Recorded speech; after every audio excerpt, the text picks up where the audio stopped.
आज की वीडियो में एक्सप्लेन करने जा रहा हूँ battle through the wind season से एपिसोड 123 के लास्ट पार्ट को नावल की गार्डन। तो चलिए बिना टाइम जाए के बढ़ते हैं वीडियो की तरफ। लास्ट वीडियो में हमने देखा था कि जैन एक रूम के अंदर चला जाता है और वहाँ पर अपना कल्टीवेशन शुरू करता है। अब यहाँ से नेक्स्ट पार्ट की स्टार्टिंग होती है। तो हम देखते हैं कि जैन कोरसोल मेरो आइटम को पी जाता है और जैन कुछ महसूस करने लगता है कि उसके बॉडी में कुछ हो रहा है। तो जैन के बॉडी से वेपराइजेशन स्टार्ट होता है और कुछ एनर्जी उसके माथे के अंदर तुरंत चली जाती है और फाइनली जैन की स्पिरिचुअल स्ट्रेंथ के साथ वो मर्ज हो जाती है। तो जब जैन स्मोक और स्पिरिचुअल स्ट्रेंथ स्मूथली एक दूसरे के साथ मिक्स हो जाते हैं तो जैन एक पावरफुल और टेरिफाइंग एनर्जी को फील करता है जो कि उसके सोल के साथ मर्ज हुई थी। तो जैन बहुत ही शॉक हो जाता है क्योंकि उसका सोल जो था वो बहुत ही पावरफुल बन चुका था, लेकिन इसके साथ उसके माथे में काफी दर्द होने लगा था क्योंकि ये कोर सोल मेरो कोई मामूली आइटम नहीं है। तो जैन इस दर्द को मजीद सहने का लायक नहीं था। वो कहता है कि मेरे माइंड के अंदर एक्सप्लोजन होने वाला है और जैन जब सोल स्टेट में होता है तो वहाँ पर एक स्पिरिचुअल एनर्जी का एक्सप्लोजन होता है क्योंकि वो कंटिन्यूसली जैन के आईब्रोज के बीच जा रही थी। तो थोड़ी देर बाद जब जैन होश संभालता है तो उसे रियलाइज होता है कि वो सोल स्टेट में एडवांस करने वाला है। तो जैन सेंस करता है कि कोर सोल मेरो मजीद उसे अफेक्ट नहीं कर रहा है। इस वजह से जैन चौंक जाता है। तो जैन के माथे पर उसका सील चमक रही होती है और उसमें धड़ाधड़ एनर्जी जा रही होती है और फाइनली उस कमरे के अंदर एनर्जी का बहुत ही बड़ा ब्लास्ट होता है और उस ब्लास्ट की वजह से सारे मैजिकल बीस्ट बहुत ही डर जाते हैं। तो जैन के कमरे से काफी पावरफुल ऑरा निकल रही होती है। इसको सेंस करके बियर किंग जोंगजुआन शॉक हो जाता है और वो कहता है तो इसी एनर्जी को स्पिरिचुअल ऑरा कहते हैं, लेकिन रूमर्स के अकॉर्डिंग इसको सिर्फ वही अल्केमिस्ट अब्सॉर्ब कर सकता है जो टियर 8 में एडवांस हो चुका। और ये बिल्कुल अनएक्सपेक्टेड है कि जैन झूठ नहीं बोलता और वो टियर 8 अल्केमिस्ट बनने वाला है। तो बियर किंग अपने बंधु से कहता है कि सभी हरामखोर लोग उठ जाओ और जो भी चीज हमारे 50 किलोमीटर रेडियस एरिया में अंदर आती है तो अपना अंतिम संस्कार दोहरा और गाजर मूली की तरह सलाद बना दो क्योंकि जैन करंट टाइम पर बहुत ही इंपॉर्टेंट स्टेट में ब्रेक थ्रू करने जा रहा है और उसकी टियर 8 के अल्केमिस्ट बनने की चांसेस काफी ज्यादा है। इस वजह से बियर किंग सिक्योरिटी टाइट कर रहा होता है ताकि जैन को कोई डिस्टर्ब ना करे। तो सारे हरामखोर लोग उठ जाते हैं और मंगोलों की तरह हाहू करने लग जाते हैं और वहाँ पर सिर्फ रास्ते में उनकी दुआ दिखाई देती है लेकिन वो नहीं दिखाई देते। और तभी 10,000 मेडिसिनल माउंटेन रेंज में कयामत अंगेज आवाजें सुनाई देने लगती है और अंदर जैन को कुछ भी अता पता नहीं था कि बाहर के एरिया में क्या हो रहा है और वो अभी भी क्रॉस लेकर के बेटा कल्टीवेशन कर रहा था। तो जैन महसूस करता है कि कमरे के अंदर स्पिरिचुअल ऑरा की तादाद ज्यादा हो रही है। इस वजह से जैन का सोल एक स्पेसिफिक स्टेट में रह जाता है और आगे नहीं बढ़ रहा होता है और अगर इस तरह चलता रहा तो वो टियर 8 अल्केमिस्ट नहीं बन पाएगा। तो जैन इस मसले पर गौर करके कहता है आखिर किस चीज की कमी है।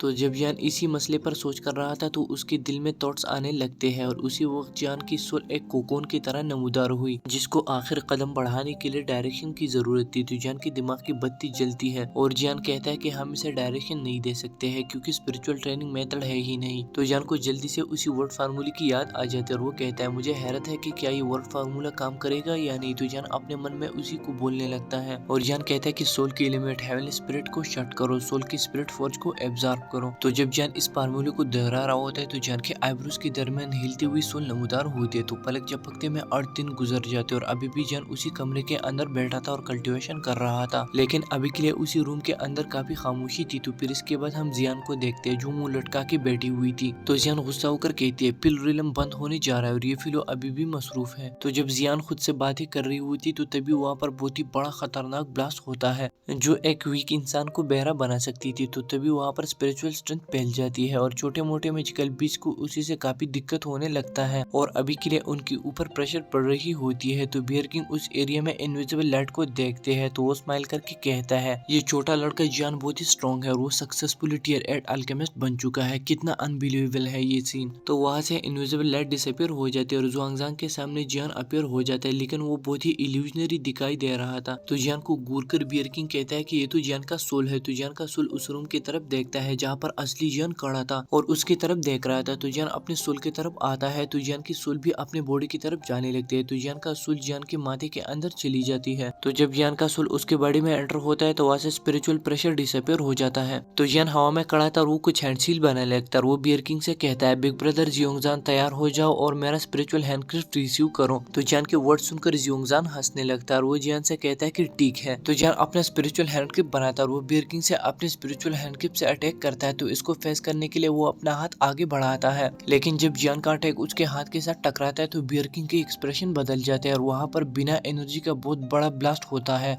तो बियर किंग इस वजह से बहुत शॉक हो जाता है और वो 2 कदम पीछे खिसका हुआ चला जाता है और वो खुद की बॉडी को स्टेबलाइज करता हुआ देखता है और वो कहता है कि ये तो एक स्पिरिचुअल अटैक है। तो बियर किंग जियांग डीप सोच में चला जाता है और वो कहता है कि रूमर्स के अकॉर्डिंग द्वीकी कॉन्टिनेंट में कुछ ऐसे अल्केमिस्ट भी है जो इन अटैक्स को ऑफेंड नहीं करते हैं, क्योंकि स्पिरिचुअल अटैक को डिटेक्ट करना बहुत ही मुश्किल काम था। लेकिन आजकल के अल्केमिस्ट इस ट्रेनिंग को कूद चुके हैं और उनमें से ज्यादातर अपनी द्वीकी पे रिलाई करते हैं। तो जियांग डीप सोच में था तो जियान हंसकर बियर किंग से पूछता है, बिग ब्रदर क्या आप ठीक हो? तो बियर किंग चौंक जाता है और वो जियान से कहता है, ऐसा लग रहा है कि ये चेंजेस तुम में टियर 8 अल्केमिस्ट बनने की वजह से आई है। और वो स्माइल करके जियान से कहता है, जियान ब्रदर आपके अटैक बहुत ही जबरदस्त है और अगर ये आप किसी लोअर रैंक के बंदे पर यूज करते तो उसका बेड़ा गर्क हो जाता, क्योंकि ये स्पिरिचुअल अटैक्स बहुत ही स्ट्रॉन्ग होते हैं। तो ये सुनकर जियान स्माइल करता है और वो अपने इमोशंस को कंट्रोल करता है। तो जियान के पीछे जियान की आवाज सुनाई देती है और वो जियान से पूछते कि क्या तुम निकल चुके हो? तो जियान उसकी तरफ मुड़ जाता है और जियान से कहता है कि मैं कितने दिनों से ट्रेनिंग कर रहा था। तो जियान से कहते हैं कि तुमने ऑलमोस्ट 9 दिन गुजारे हैं और अगर तुम थोड़ा और लेट होते हो तो फिर रिलम बंद हो जाएगा और फिर तुम कंपटीशन से बाहर निकल जाओगे। तो जियान हाँ में सर हिलाकर कहता है कि 9 दिन, हाँ अभी भी एक दिन बाकी है। तो जियान खामोश हो जाता है और वो अपने स्टोरी रिंग से एक मैप को बाहर निकालता है। तो जियान नॉर्थ डायरेक्शन की तरफ देखकर कहता है, मुझे जो टास्क आइटम दे दिए गए थे वो मैं कलेक्ट कर चुका हूँ और अब मुझे बस पिलुलम के एग्जिट तक जाना है। लेकिन तुम दोनों के बारे में क्या? तो ये सुनकर जियान से कहती है, सबसे पहले हम तुम्हें फॉलो करेंगे, लेकिन फिर भी एग्जिट के एरिया में पिलटावर की गार्ड है और अगर वो हमें देखते हैं तो बड़ा मसला बन जाएगा, इसलिए तुम पहले जाओ और मैं कोई ना कोई जुगाड़ लगाती होती है। वो सुनकर जियान हाँ में सर हिलाता है और वो जियान खूब जानता है कि ये लड़की कितनी ही टैलेंटेड है, इस वजह से इसके बारे में काफी चिंता नहीं करना चाहिए। तो जियान उनसे कहता है कि अगर ऐसी बात है तो चलो चलते हैं, एग्जिट तक जाने के लिए अभी भी बहुत रास्ता है, इसलिए हम अपना स्पीड तेज करते हैं। तो जियान से कहती कि ठीक है और तुम रास्ते की लीडिंग करना। तो जियान अपना माउथ चालू करती है और उससे एक ग्रीन कलर स्टोरी रिंग बाहर निकलता है। तो ये सीन देखकर जियान और बियर किंग शॉक हो जाते हैं। तो जियान कांसने लगता है। तो जियान उनसे कहती है कि स्टोरी रिंग में 10,000 मेडिसिनल माउंटेन रेंज के हर किस्म का इंग्रेडिएंट पड़ा हुआ है और ये सारे इंग्रेडिएंट्स जियान ने हाल अपस्टोन से लिए हुए हैं। तो जियान से स्टोरेज रिंग रिसीव करता है और उससे अपनी उंगली पे पहन लेता है।